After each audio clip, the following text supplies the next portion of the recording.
नहीं, मुझे तो उससे भी बड़ा आश्चर्य ये लग रहा है कि राहुल गांधी के खिलाफ अगर किसी ने कोई बात कही है तो क्या अब राजनीति का आधार यही बनाया जाएगा क्या? अब ये खतावर के जरिए जो है मल्लिकार्जुन खड़गे जी जो है राजनीतिक हिसाब किताब करेंगे क्या इस देश में? मतलब तेरी दादी जैसा हश्र होगा, नहीं, तेरी जबान काट लेनी चाहिए। मैं कह रहा हूँ कि कुछ ये सही है। अरे भाई, मैं कह रहा हूँ कि उससे पहले तो कुछ भी, ये तो कहते हैं ना कि बोया पेड़ बबूल का तो आम कहाँ से पाए हो। अच्छा, इससे पहले आप क्या कर रहे थे इस देश में? आपको कहीं अपराध बोध कभी हुआ? वो अमिताभ बच्चन कौन सी फिल्म में कहते हैं, वो दीवार थी क्या, कि जाओ पहले उससे पूछो कि ये किसने मेरे हाथ पर चोर लिखा, जाओ किसने पहले चोरी की, जाओ। वो सबके पहले कबर्ड्स में से स्केलेटन निकालो, गड़े हुए मुर्दे उखाड़ो, है ना। अभी इस 100 दिन में जब 100 दिन पूरे हुए, इस 100 दिन के पूरे होने से पहले अगर आप कुछ क्लिपिंग निकालते तो प्रधानमंत्री जी के बारे में किस तरह से राहुल गांधी के बयान आए, वो भी विदेशी धरती पे जाकर वो जिस तरह की बात कर रहे हैं, जिस तरह से देश को बदनाम करने की कोशिश कर रहे हैं। जर्सी का गाय, वो रेनकोट पहनकर नहाना, बछड़ा, विधवा, ये शब्द भी इस्तेमाल हुए थे। मैं आपसे ये पूछना चाह रहा हूँ, मैं वही, ये अतीत में जाकर कितने गड़े मुर्दे उखाड़े जाएंगे। नहीं, अतीत के बारे में बात करना तो एक अपराध हो गया ना, गुनाह हो गया ना, वो पुण्य की है। नहीं, अरे भाई आपको जोश आ गया, नहीं आपको जोश आ गया, आप जोश करो, अरे भाई देखो राहुल गांधी को पता नहीं, आपको क्या शर्म, और आपको हमको शर्म नहीं आती कि जब देश के प्रधानमंत्री को कमीना कुत्ता, और वो भी एक कर्नाटक का मंत्री, सुनिए पहले, नहीं मजाक मत बनाइए, नहीं मजाक मत बनाइए, राहुल गांधी को महिमा मंडित करने का काम मत करिए। अच्छा, राहुल गांधी मंडित किया जा रहा है, और जिस बात को लेकर मल्लिकार्जुन खड़गे आपत्ति दर्ज कराते हैं उस पर कोई करने के लिए यहाँ बैठे हैं क्या? आपत्ति पर कोई प्रतिक्रिया नहीं, पुरानी बातें याद दिलाएंगे। मतलब रवनीत बिट्टू ठीक कह रहे हैं, राहुल गांधी नंबर 1 आतंकी है। कर्नाटक का मंत्री, हाँ, रोशन बेग देश के प्रधानमंत्री की मां बहन की गाली देता है, हाँ, तब तो मतलब आपके लोग जो गाली दे रहे हैं वो सही दे रहे हैं। तब क्या वो पुरानी बात याद दिलाएंगे, इसके बारे में कुछ नहीं कहेंगे। क्या यही जोश था तब? नहीं, ये रवनीत बिट्टू ने सही कहा, किया उसको लेकर, रवनीत बिट्टू ने सही बिल्कुल किया, नहीं किया। अच्छा, किस, मैं आपको अगर किया हो तो क्या करेंगे? रोशन बेग के ऊपर किया, क्या करेंगे? रोशन बेग के ऊपर ये जो वटावाउतरी होती है ना, इस चीज पे किया क्या, उस चीज पे किया क्या, प्रधानमंत्री के बारे में गलत बयान, आप सुनो, और यहां पर मैंने क्या गिनवाया, का अध्यक्ष कर्नाटक प्रदेश कांग्रेस का अध्यक्ष कहता है कि देश का गृह मंत्री तो कायर है, कुत्ता है।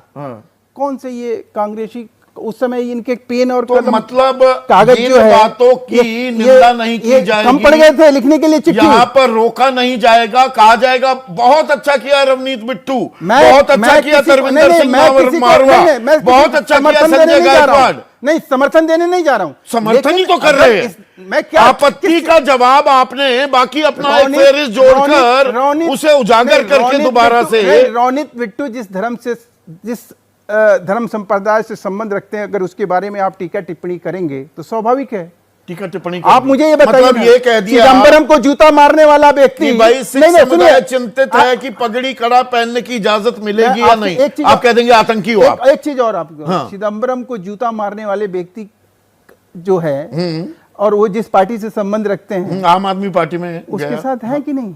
हाँ, आज खड़े हैं, उसको कुछ आप कह सकते हैं? नहीं, क्यों नहीं कह सकते? जो किया वो गलत किया। किसने क्यों किया? नहीं, हमने कहा।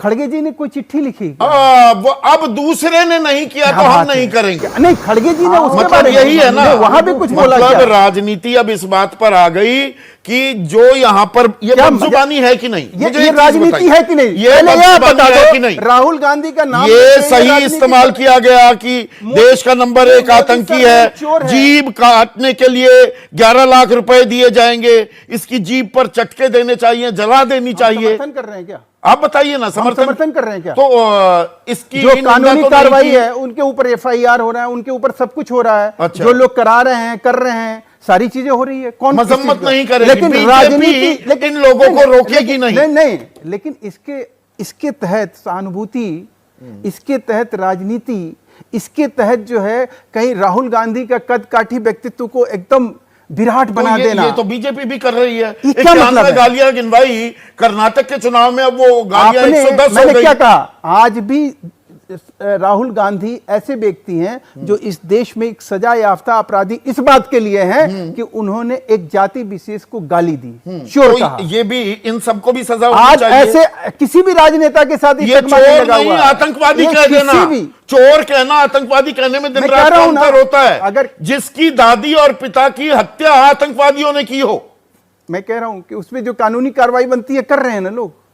माता और पिता पर सवाल की मां इटालियन है, संदीप बाप जी, मुगल है। मैं कह रहा हूं कि इस देश के प्रधानमंत्री की मां बहन की गाली दी जाती है और वो भी एक मंत्री के द्वारा। मैं कह रहा हूं दोनों तब चीजें गलत है। खड़गे जी तो यहाँ पर दोनों गलती करेंगे। तब ये खड़गे ताली एक हाथ से नहीं बज रही ना, तो वो गलती करेंगे, आप भी गलती करेंगे, यही है ना। नहीं, हम ये नहीं यही नया हम ये नहीं कह रहे, यही तो कह रहे हैं कि कम से कम ऐसी राजनीति को कहीं पे आप एक कहीं विराम देगा। कौन विराम देगा? आप ही देंगे। खड़गे जी मजे ले रहे हैं चिट्ठी लिख के कि देखो राहुल गांधी और जेपी नड्डा क्या कर रहे हैं, वो ये बता रहे हैं, उनको दिखा रहे हैं। आप वही लोग हैं। 112 गालियां, मतलब ये गालियां वो ये कह रहे हैं, ये जो गालियां दी गई, बदजुबानी की गई, बिल्कुल ठीक हुआ है। प्रधानमंत्री के जन्मदिन पे आप ये कहें कि ये जो है चू के भक्त हैं, और कौन कह रहा है? मनीष तिवारी कर रहे हैं, दिग्विजय सिंह कह रहे हैं। ये कौन लोग हैं? प्रमोद तिवारी कह रहे हैं। ये कौन लोग हैं? और जो इधर से बताइए ना, जो आते हैं 50 करोड़ की गर्लफ्रेंड। साहब मैं ये कह रहा हूं कि ये हमारे बयान नहीं है। आनंद किसके बयान? आनंद शर्मा पागल करार देते हैं प्रधानमंत्री को। अच्छा, ये क्या तो मतलब यहां पर सिलेक्टिव आप जो आप कहें तो पुण्य, नहीं आप कहें तो पुण्य और हम कहें तो बोया पेड़ बबूल का आम कहां से होए सुरेंद्र राजपूत। अपने गिरेबान में भी तो झांकना होगा। अपने पर पीड़ा हुई और जो आप 110 गालियां देते घूम रहे थे प्रधानमंत्री मोदी को, तब फर्क नहीं पड़ रहा था, अब दर्द होने लगा। ये कह रहे हैं यहां पर महेश वर्मा। दो बातें मैं बड़ी साफ कहता हूं। पहले चूंकि आपने बड़ी महत्वपूर्ण डिबेट रखी है, लेकिन इसमें एक चीज चूक गए हम लोग। वो चीज जो है, यहां पर व्यवस्थाएं दो हैं। एक गाली देना, अपशब्दों का इस्तेमाल करना, जो पहले से होते आए हैं, और दूसरा धमकी देना, आतंकी कार्रवाई करना। ये दो अलग अलग चीजें हैं। हम लोग आतंकी कार्रवाई जो ये कर रहे हैं, जो धमकियां दे रहे हैं, उनको और गालियों को बराबर रख दे रहे हैं। गालियां पहले भी दी जाती रही हैं, गालियां गुस्से में निकल भी जाती हैं, माफी भी मांग लेते हैं, खेद भी व्यक्त कर देते हैं, बात भी खत्म हो जाती है। हम इनकी गालियों को, पुरानियों को याद करेंगे तो 10 ट्रक भर जाएंगे। इनको तो 110 ही गाली मिली। लेकिन आप मुझे यह बता दीजिए कि आज से पहले, ऐसा पहली बार नहीं हुआ है, महात्मा गांधी को भी पहले धमकी दी, उसके बाद किसी गोडसे ने उनकी हत्या कर दी। धमकियां मिली थी पहले कि तेरे को मार देंगे, तू ऐसा है, तू पाकिस्तान परस्त है, तू ये करता है, तू वो करता है। गांधी जी को इन्हीं राइट विंगर्स ने गालियां दी, उसके बाद उनको मार दिया गया। खालिस्तानियों ने गालियां दी इंदिरा गांधी जी को, पहले गालियां दी, उसके बाद इंदिरा गांधी जी की हत्या कर दी गई। इसी तरीके से लिट्टे के आतंकवादियों ने पहले राजीव गांधी जी को गालियां दी, धमकियां दी, उसके बाद उनकी भी हत्या कर दी गई। और आज दुर्भाग्य से भारतीय जनता पार्टी भी खालिस्तानियों की, राइट विंगर्स की, और फिर वही मैं कहूंगा सुरेंद्र राजपूत अपने गिरेबान में नहीं झांकेंगे, संसद के भीतर। और इस बात का जिक्र किया है जगत प्रकाश नड्डा ने अपनी चिट्ठी में, जो उन्होंने मल्लिकार्जुन खड़गे को लिखी, कि जिसने संसद में देश के प्रधानमंत्री को डंडे से पीटने की बात कही हो, जान पर खतरा डालने जैसे आरोप आप लगाते फिरे हो कि बांग्लादेश में जो हुआ यहां भी हो जाएगा, आप भड़का रहे थे क्या लोगों को प्रधानमंत्री के खिलाफ? सर अब देखिए अब संदीप भाई, अगर आप ये चाहते हो कि मैं भी महेश वर्मा की तरीके से जोर जोर से चीखूं चिल्लाऊं, मैं नहीं करने वाला। 2 मिनट मेरी शांति से बात सुन लो। आप भी जानते हो, आप भी पश्चिम उत्तर प्रदेश के रहने वाले हो। हम लोग हमेशा एक प्रतीकों की भाषा में, एक लोग उसकी भाषा में बात करते हैं कि भाई लठ चलेंगे तेरे ऊपर। ये धमकी नहीं है, डंडे पड़ेंगे का मतलब यह कि एक साधारण भाषा है। राहुल गांधी जी ने आज तक कभी अपशब्दों का इस्तेमाल नहीं किया। और मैं आपसे बताऊं कि किसी भी जिम्मेवार उस पर उन्होंने कोई अपशब्दों का इस्तेमाल या किसी भी धमकी का इस्तेमाल, अपशब्द फिर भी हो सकता है, एक बार आप उनकी हिंदी अंग्रेजी की बात आप करके उनके अपशब्द निकाल लो, लेकिन धमकी तो कोई मतलब नहीं है। मेरी जो बात पूरी हो जाने दीजिए, उसके बाद जो निर्णय आपका वो निर्णय मेरा। तो मैं ये कह रहा हूं कि जिस तरीके से खालिस्तानियों ने क्या नाम इंदिरा जी की शहादत करी, जिस तरीके से लिट्टे वालों ने राजीव जी की शहादत ली, जिस तरीके से राइट विंगर्स वालों ने गोडसे के जरिए गांधी जी की शहादत ली, तो क्या ये उन्हीं धमकियों का और आतंकियों का दौर है कि राहुल गांधी जी की भी शहादत लेना चाहते हैं ये लोग? और उसके बाद जब हम अपनी चिंता से अवगत करा रहे हैं सत्ता पक्ष को, प्रधानमंत्री जो सर्वोच्च पद पर विराजमान है, जिनके ऊपर पूरे देश की सुरक्षा का जिम्मा है, उसके बाद एक बदतमीजी भरा लेटर भारतीय जनता पार्टी के अध्यक्ष पद से हमारे पास जवाब